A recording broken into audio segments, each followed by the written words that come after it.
स्वागत आहे तुमचं माझ्या आवडत्या कार्यक्रमात ज्याचं नाव आहे जाऊया गप्पांच्या गावात. रसिको, आपण हास्य जत्रेची मंडळी नेहमीच या मंचावर नवनवीन प्रयोग करत असतो. हास्य जत्रा म्हणजे शेवटी काय? हास्य जत्रा म्हणजे शेवटी काय? हास्याची करंजी नाविन्याचा खवा.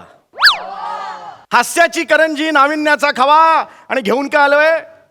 जाऊया गप्पांच्या गावा. हे म्हणजे असं झालं सई तामणकरांचा बाबूरावला पकडा हा कॅच बाबूराव कॅच या नावाने परत रिलीज केलेला आहे.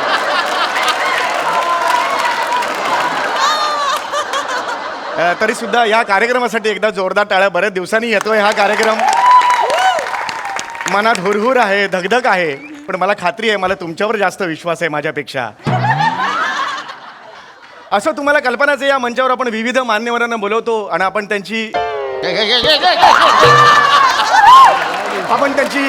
मुलाखत घेतो, त्यांच्याशी छान छान गप्पा मारतो. तर आज इकडे येणार आहेत डबिंग क्षेत्रातलं अत्यंत मोठं नाव कर्णमंजुषा कंठ शोषे. एकदा जोरदार टाळ्यांनी स्वागत करूया. हो हो हो. वा वा. काय एंट्री आहे तुमची मॅडम. 1-2 वाक्य तुमच्यासाठी खास. इर्शाद 5 पर्यंत हॉल आहे, पटपट आटपूया.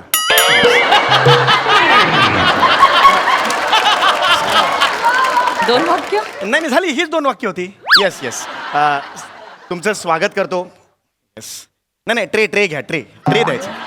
हे नाही ट्रे नाही, झाड ना? नाही आम्ही ट्रे देऊन पाहुण्यांचं स्वागत करतो. मग झाड कशाला आणलं? असं ट्रे नुसतं बरोबर नाही दिसत ना, म्हणून ते घ्या. ट्रे घ्या. येस. थँक्यू. एकदा जोरदार टाळे यांच्यासाठी झाल्या पाहिजे. वा वा वा वा. आता या ट्रेचं काय करू मी? हे ट्रेच्या पुढे न लावा आणि फिरा त्याने. ये नया सीजन का पहला पंच आ गया रे. ये सीजन में कुछ खरा नहीं है अभी, जबरदस्त है ये सीजन. प्लीज बसा प्लीज बसा. तुमची ओळख करून द्या प्लीज. तुम्हा सगळ्यांना माझा नमस्कार. मी कर्णमंजुषा कंठशोषे. लाज वाटली पाहिजे. कुणाला? लाज वाटली पाहिजे. नाव सांगितलं, अजून टाळ्या नाही वाजवल्या. जोरदार टाळ्या वाजवा. असू दे. थँक्यू. नाही पण मला खरंच खूप आनंद झालेला आहे. म्हणजे एवढा आनंद झालेला की मी तुम्हाला खरं तर काही सांगू शकत नाहीये की आज एवढ्याशा आमच्या छोट्याशा मंचा आज दिसतच नाहीये. व्यापून काहीच नाही दिसत आहे. एवढ्या तुम्ही आज इथे व्यापून गेलेला आहात. गुंठा मंत्री कंठशोषे. कंठशोषे मॅडम, तुमचं खूप खूप स्वागत आहे या मंचावर. मला तुम्हाला एवढंच विचारायचं आहे. पहिला प्रश्न माझ्या मनातला, सर्वसामान्य प्रेक्षकांच्या मनात तोच असेल प्रश्न की एक 3 वर्षाची शेंबूड पुसत अख्ख्या गल्लीत करत फिरणारी मुलगी ते आजची ही स्टार, डबिंग स्टार, या प्रवासाबद्दल काय सांगाल? एक मिनिट. तुम्हाला कोणी सांगितलं मी शेंबडी होते? तसं नाही, एवढं मोठं नाक म्हटल्यावर काहीतरी तर असणार. जस्ट एक मला वाटलं अंदाज, नाकावरून अंदाज आला मला. तुम्ही काही समजताय, मी अजिबात शेंबडी नव्हते. नाही. आणि 3 वर्षाची मी गल्लीत करून का फिरत असेल? असं मला वाटलं बाबा. असं नाही तसं नाही. प्लीज पुढे सांगा. पुन्हा एकदा तुम्हा सगळ्यांना माझा नमस्कार. पुढे पटपट, कारण 5 वाजता हे करायचं. बोलू ना. येस. मी कर्णमंजुषा कंठशोषे. डबिंग क्षेत्रात सध्याचं आघाडीचं नाव म्हणून माझ्याकडे पाहिलं जातं.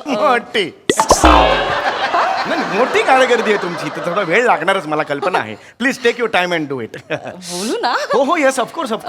इथपर्यंत यायचा प्रवास फार खडतर प्रवास होता, अजिबात सोपा नव्हता.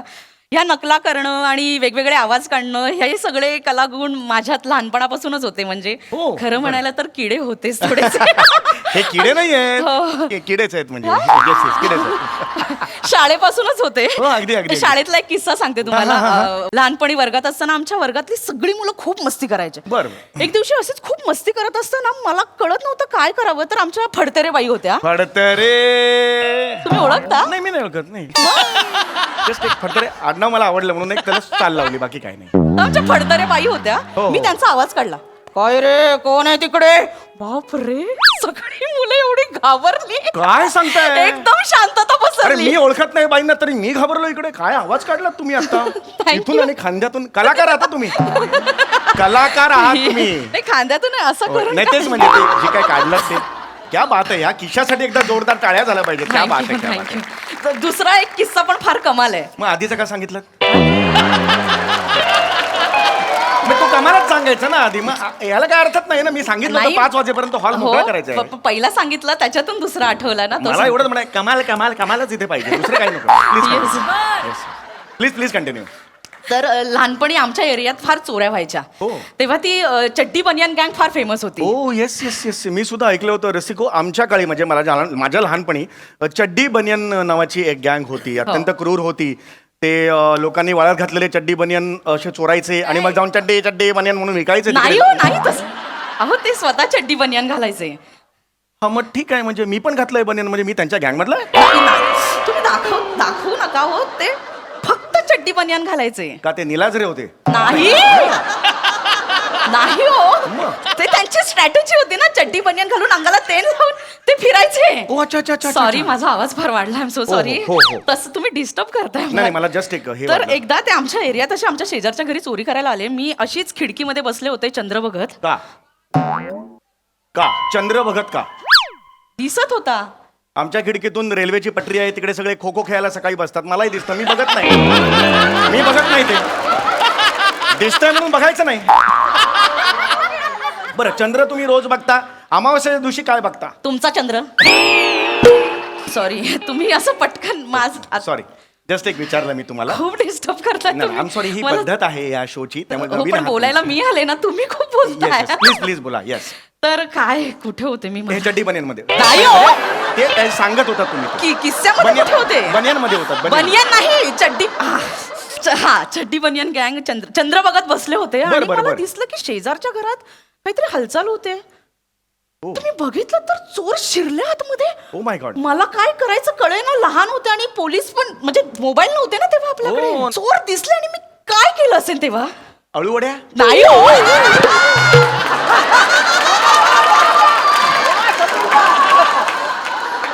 चोर काय केळवणाला आले होते का? नाही, तसं नाही, मला वाटलं तुमच्या घरी केले असतील. तुम्ही वेडे आहेत का? तुम्ही नका बोलू. नाही सॉरी सॉरी. हो, मी पोलिसांच्या सायरनचा आवाज काढला. काय सांगताय का? चोरांना वाटलं खरंच पोलीस आले. आणि चोर पळून गेले. क्या बात आहे. हे जे तुमचं प्रसन्न अवधानी आहे, प्रसंगावधानी. हे जे आहे, प्रसंगावधानी. हॅट्स ऑफ आहे त्याला, मी खरंच सांगतो. नकला आणि हे आवाज मी लहानपणापासूनच काढायचे. बरं, आणि बरं, बरं. प्राण्यांचे आवाज तर मी एकदम हुबेहूब काढायचे. काय म्हणजे- सांगता, प्राण्यांचा आवाज काढता? हो, म्हणजे त्यामध्ये? कुत्रे, मांजर, बदक. मी पण लहानपणी प्राण्यांचे आवाज काढायचो. मी अजूनही काढतो. म्हणजे काय आवाज? नाकतोडा, कमाल, झुरळ, ए निकाल चल निकाल, अरे खतरनाक आवाज काढायचो मी. आणि गांडूळ, दाखव गांडूळ, गांडुळाला मला हे मिळतं, वन्स मोर मिळतं, स्टँडिंग ओवेशन मिळतं. तुम्ही गांडूळचा आवाज काढता? हो. कसं? जबरदस्त. तुम्ही डोळे मिटलेत ना, तुम्हाला वाटेल समोर गांडूळच आहे. डोळे उघडे ठेवून पण मला तेच वाटतं समोर गांडूळ आहे. अरे बापरे. नाही पण खरं सांगतो, तुम्ही डोळे मिटा बघा, डोळे मिटा. हा, डोळे मिटा, आवाज बघा, हात पुढे करा. गांडूळ गांडूळ. सॉरी. तुम्ही गांडूळचा आवाज गांडूळ असा काढाल? गांडूळ गांडूळ असाच काढावा लागतो आवाज. मी सगळ्यात भारी आवाज कशाचा काढते माहितीये? कुठला कुठला कुठला? कानाखाली. हो, व्हायलेन्स. तुम्ही तुम्ही काही बोलतात. ऑफकोर्स. आपल्यातलं अंतर पटकन कमी होईल. नको नको. थांब. Yes yes. मला तुम्हाला हा प्रश्न विचारायचा आहे, तुमच्या या क्षेत्रातलं गॉडफादर कोण आहे? थँक्यू, चांगला प्रश्न विचारला. मी बऱ्याच मुलाखतींमध्ये सांगत असते. इथलं बोला. हो, इथलं बोला. बाहेरचं मला सांगू नका. 5 वाजता हॉल मला द्यायचा आहे, कृपया इथलं बोला. बाहेरचं इथं अवांतर काही बोलणार. हा, मी हा, बोलते. please, बाहेरचं मी सांगितलं असं. Yes.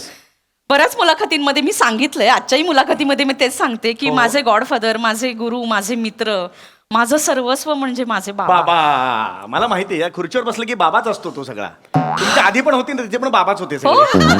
नाही, माझ्या सॉरी, बाबांचं नाव काढलं की मला खूप रडू येत. आम्ही सॉरी. का हो, जाताना कानफडात मारून गेले? नाही हो.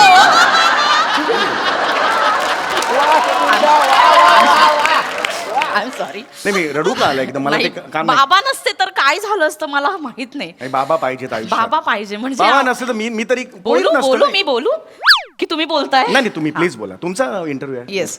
हा, आय एम सॉरी. असं बाबांचं नाव काढलं की रडू येतं मला पटकन. हो हो, येस ऑफकोर्स. बाबा नसते तर माझं काहीच होऊ शकलं नसतं. नाही, मी इथे please. बसूच शकले नसते.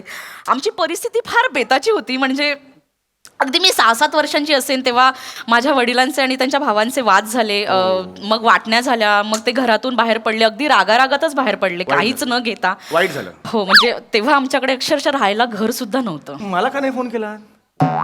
मी नंबर दिला होता तुम्हाला, मी सांगितलं होतं 24 तासात कधीही फोन करा, मी अवेलेबल आहे. कधी दिलात तुम्ही मला नंबर? आता परवा भेटलो होतो तेव्हा. मी गोष्ट कधीची सांगतेय? तुमच्या लहानपणीची. मग अप्पा जरा You got me. Yes. तुम्ही परिस्थिती बेताची होती सांगत होतात. हा, आमच्याकडे राहायला घर नव्हतं. म्हणजे आईने अगदी घरकामं केली, बाबांनी काय काय केलं मी तुम्हाला सांगू शकत नाही. Please. बाबांनी आम्हाला कधीच काही कमी पडू दिलं नाही. बाबा नसते तर काहीच नसतं झालं. म्हणजे मला असं वाटतं की माझ्या बाबांसारखे बाबा सगळ्यांना मिळायला पाहिजे. याला काय अर्थ? मग आमच्या बाबांचं आम्ही काय करायचो?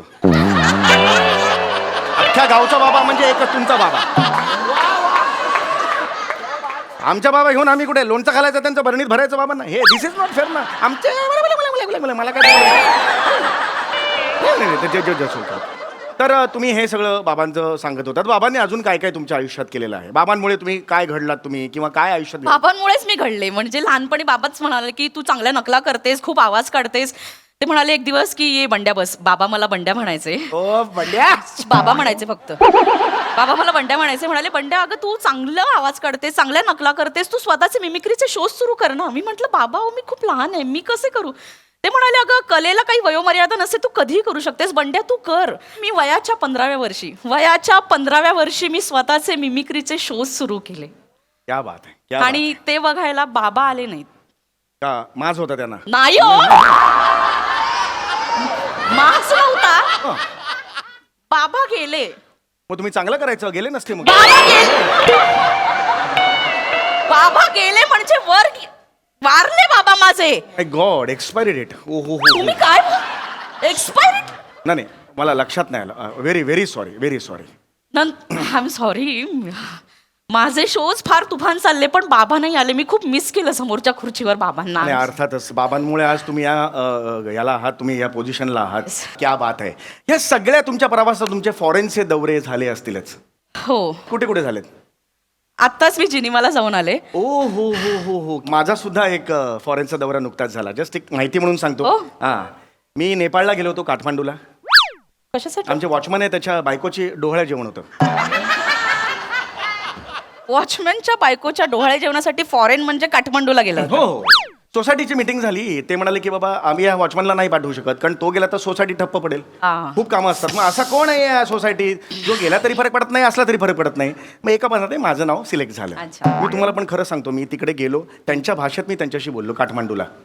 किती भाषा कळली मला माहिती नाहीये, पण काठमांडू या शब्दाच्या शेवटच्या 2 शब्दांवरून ते मला चिडवत होते. काहीतरी जवळपास होतं त्याच्या, मला माहित नाहीये. काठमांडू, मांडूच्या जवळपास काही आहे का यमक जुळणार?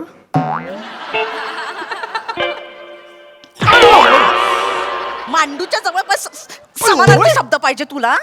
कोणी सांगितली ही सिरीज सुरू करायला? कोणी सांगितली तुला? मी माझीच ठरवली. कशाला? हे लोकांची डिमांड होती. कुठल्या लोकांची? कोणाला पण विचार नकोय, कुणालाच नको ही series. कुठल्या लोकांची डिमांड होती? बंद करायची लगेच ही सिरीज. काय खायचं तुला ही सगळं सुरू करायची? रंगभूमीची गरज आहे. नाही गरज. तुम्ही या जरा.